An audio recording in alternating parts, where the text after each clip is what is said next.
Hello, नमस्ते, सत श्री अकाल। कैसे हैं आप सभी लोग? उम्मीद करती हूँ आप बिल्कुल मजे में होंगे और चंगे होंगे। तो स्वागत है आपका नेक्स्ट स्टेप कॉमर्स की अमेजिंग प्लेटफॉर्म पे, जहाँ पे हम देश का भविष्य बनाते हैं। और आज इस रैपिड रिवीजन सीरीज में हम बनने वाले हैं हमारी क्लास 11th का लास्ट चैप्टर, जिसका नाम है इंटरनेशनल बिजनेस।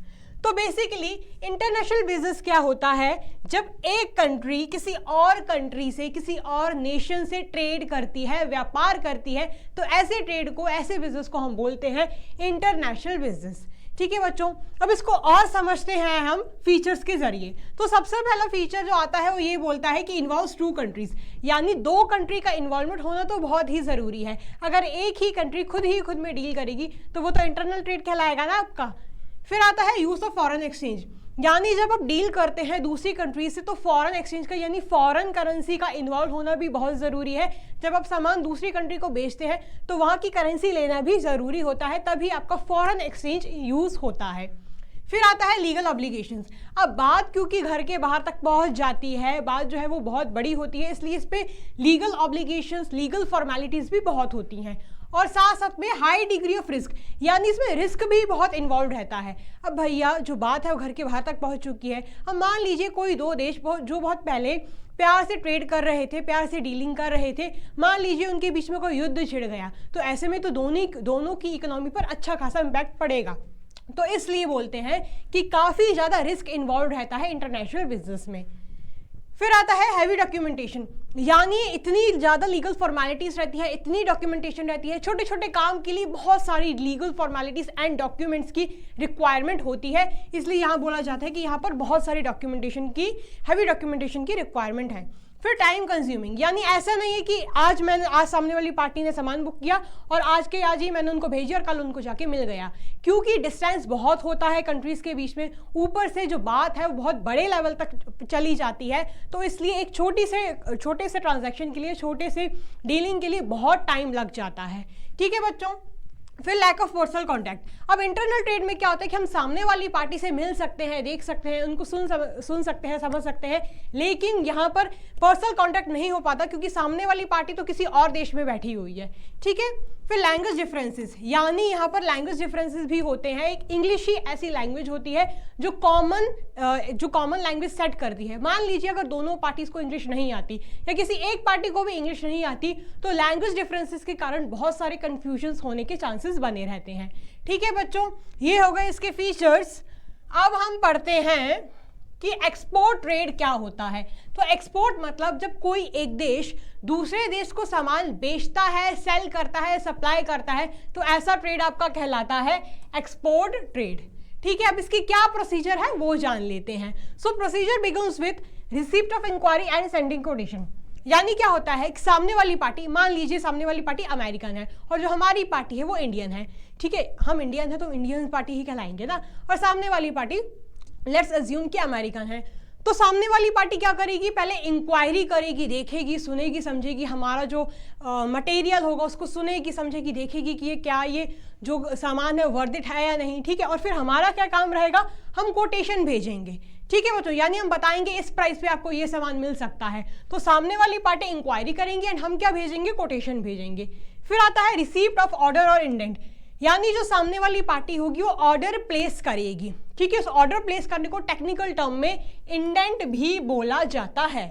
फिर आता है assessing importers credit worthiness and securing a guarantee for payment, यानी ये देखना पड़ेगा कि जो सामने वाली पार्टी है वो एक्चुअली में जेन्युइन है या नहीं, वो एक्चुअली में पेमेंट कर पाएगी, ऐसे ही बातें ही कर रही है। अगर मान लीजिए मैंने अपना सामान भेज दिया लेकिन सामने वाली पार्टी मुकर गई, बोलती मैं तो मजाक कर रही थी तुम्हारे साथ, तो ऐसे में तो मेरा अच्छा खासा नुकसान हो जाएगा ना।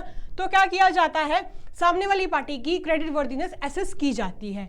फिर एक्सपोर्ट लाइसेंस को ऑब्टेन किया जाता है। एक्सपोर्ट लाइसेंस में बेसिकली 3 मेजर लाइसेंस होते हैं। पहला आता है आपका IEC, दूसरा होता है आपका RCMC और तीसरा होता है आपका ECGC। ठीक है। फिर क्या करना पड़ता है? प्री शिपमेंट फाइनेंस ऑब्टेन करना पड़ता है, यानी आपको सामान पहुंचना है, सामान बनाना है, तो इसके लिए अच्छा खासा मोटा पैसा चाहिए होता है। अगर आपके पास वो पैसा है तो ठीक है भैया, आपकी बल्ले बल्ले, लेकिन अगर आपके पास पैसा नहीं है, फाइनेंस नहीं है, तो आपको कहीं ना कहीं से जुगाड़ बिठानी पड़ती है। ठीक है। फिर अब क्या आता है?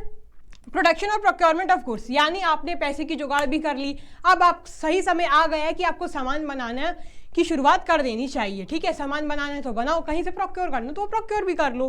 फिर प्री शिपमेंट इंस्पेक्शन, यानी जब सामान भी बन जाता है तो क्या होता है, इंस्पेक्शन की जाती है, यानी ये चेक किया जाता है कि जो आपका सामान है वो क्वालिटी इंडेक्स से मैच हो रहा है या नहीं। ठीक है, ये चेक किया जाता है कि कहीं घपला वपला तो नहीं हो रहा, कोई फ्रॉड या डुप्लीकेट सामान तो क्रिएट नहीं हो रहा, तो इसलिए प्री शिपमेंट इंस्पेक्शन किया जाता है।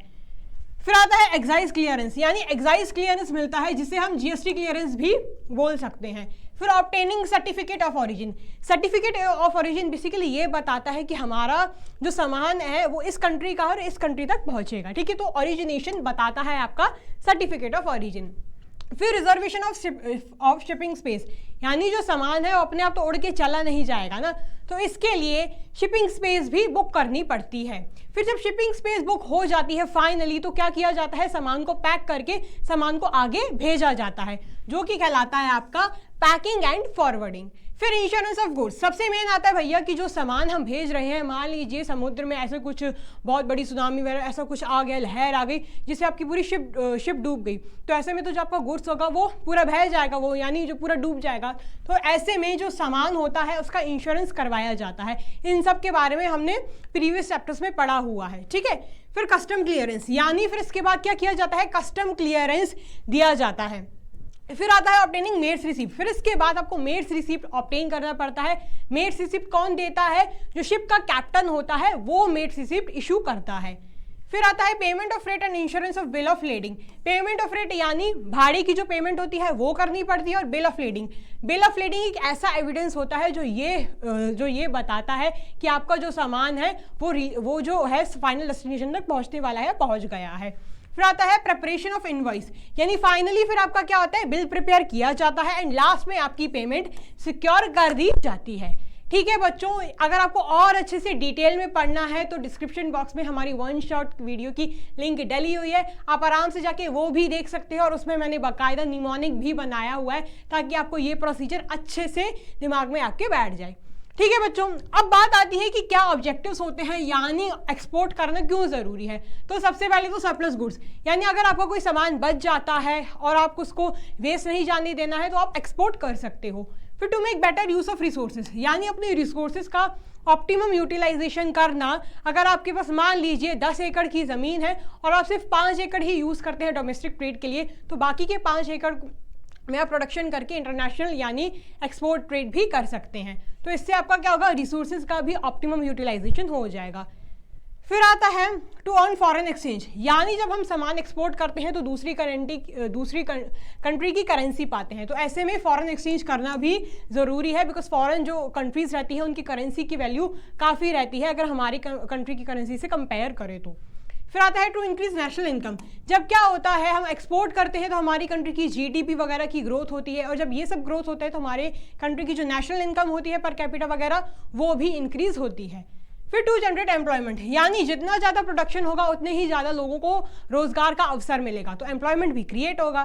फिर टू इंक्रीज गवर्नमेंट रेवेन्यू, यानी जब इंटरनेशनल ट्रेड किया जाता है तो गवर्नमेंट को बहुत सारे टैक्सेस वगैरह मिलते हैं, तो वो सब जो टैक्सेस हैं गवर्नमेंट को जो मिलते हैं वो गवर्नमेंट का ही एक खजाना है, गवर्नमेंट की ही गुल्लक में ये सब पैसा जाता है। फिर आता है टू क्रिएट इंटरनेशनल कोऑपरेशन, यानी जब दो देश ट्रेड करते हैं आप एक दूसरे से, तो दोनों देशों के बीच में प्यार और भाईचारा भी बना रहता है। ठीक है बच्चों, तो ये प्रोसीजर को आप फटाफट नोट कर सकते हो। हाँ जी बच्चों, सो नोट कर लिया। हाँ, अब पढ़ते हैं हम हमारी इंपोर्ट ट्रेड की प्रोसीजर। ठीक है, तो इंपोर्ट मतलब क्या होता है, जब एक देश दूसरे देश से सामान खरीदती है, बाय करती है, परचेज करती है, तो ऐसे में ये ट्रेड कहलाता है आपका इंपोर्ट ट्रेड। तो इसकी प्रोसीजर शुरू होती है इंक्वायरी से, यानी वही इंक्वायरी करनी पड़ती है, देखना सुनना समझना पड़ता है। फिर इंपोर्ट लाइसेंस को प्रोक्योर करना पड़ता है, यानी कुछ प्रोडक्ट्स पे कुछ सामान पर को हम फ्रीली ट्रेड कर सकते हैं, लेकिन कुछ सामानों पर इंपोर्ट लाइसेंस मैंडेटरी हो जाता है। ठीक है, फिर फॉरेन एक्सचेंज को ऑब्टेन करना, यानी जब पेमेंट करनी पड़ेगी वो सामने वाली कंट्री की करेंसी में पेमेंट करनी पड़ेगी, तो फॉरेन एक्सचेंज को ऑब्टेन करना। फिर प्लेसिंग ऑर्डर और इंडेंट, यही मैंने आपको बताया ही था एक्सपोर्ट ट्रेड की प्रोसीजर में कि ऑर्डर को प्लेस करना, उसको टेक्निकल टर्म में बोलते हैं हम हमारा इंडेंट। ठीक है, फिर obtaining letter of credit, letter of credit basically क्या होता है, जो सामने वाली जो पार्टी रहती है उसकी क्रेडिट वर्दीनेस को एसेस करती है। ठीक है, फिर अरेंजिंग फॉर फाइनेंस, यानी पैसा नहीं है तो पैसा भैया आप कहीं से जुटाओ। फिर रिसीप्ट ऑफ शिपमेंट एडवाइस, फिर जो एक्सपोर्टर होता है वो अपने एंड से शिपमेंट एडवाइस क्या करता है, रिलीज करता है। फिर इंपोर्ट डॉक्यूमेंट्स की रिटायरमेंट, अब इंपोर्ट डॉक्यूमेंट्स में कौन कौन आ गए भैया, बिल ऑफ लेडिंग हो गया आपका, मरीन इंश्योरेंस की पॉलिसी हो गई, ये सारे जो आपके इंपोर्ट डॉक्यूमेंट्स होते हैं इनको डिस्पैच वगैरह करना। फिर अराइवल ऑफ गुड्स, फिर फाइनली क्या होता है, हमारे देश में सामान आ जाता है और हमारी बल्ले बल्ले हो जाती है। फिर कस्टम क्लियरेंस, यानी फिर जब कस्टम क्लियरेंस मिलता है, जब फाइनली फिर जाके जो गुड्स होते हैं वो रिहा होते हैं। सामान जो होता है वो पहुंच चुका होता है, लेकिन जब कस्टम क्लियरेंस मिलता है तभी क्या होता है, आपका जो सामान होता है वो रिलीज होता है, रिहा होता है। ठीक है बच्चों, आई बात समझ में। अगर आपको डिटेल में पढ़ना है तो भैया वन शॉट की वीडियो है ही जिंदाबाद। फिर आता है कि इंपोर्ट ट्रेड की क्या ऑब्जेक्टिव्स हैं, टू स्पीड अप इंडस्ट्रियलाइजेशन, यानी अगर आप चाहते हैं कि हमारे देश में ज़्यादा से ज़्यादा उद्योगपति हों तो भैया आपको इंपोर्ट वगैरह तो करना ही पड़ेगा। फिर टू मीट कंज्यूमर डिमांड, यानी कंज्यूमर्स की क्या डिमांड है उसको मीट करने के लिए अगर हमारे देश में वो सामान नहीं है तो हम किसी और देश से वो इंपोर्ट कर सकते हैं। To improve standard of living, यानी जितना ज़्यादा ट्रेड होगा, जितना ज़्यादा इंपोर्ट एक्सपोर्ट होगा, इंपोर्ट होगा तो क्या होगा, लोगों का स्टैंडर्ड ऑफ लिविंग बढ़ेगा, लोग अच्छे अच्छे प्रोडक्ट्स वगैरह यूज़ करेंगे और उनकी ही ज़िंदगी उतनी ही आसान और कंफर्टेबल बनेगी। फिर टू ओवरकम फैमाइन, यानी भुखमरी को ओवरकम करना, अगर ऐसा कुछ सामान आपके पास नहीं है तो आप किसी और देश से इंपोर्ट कर सकते हैं। ठीक है, अगर मान लीजिए किसी देश में खेती बाड़ी नहीं होती है, अनाज वगैरह नहीं होता है, तो वो सब ये सामान जो अनाज वगैरह है वो उसको इंपोर्ट कर सकते हैं ताकि वो भुखमरी को, फैमाइन को ओवरकम कर पाएँ।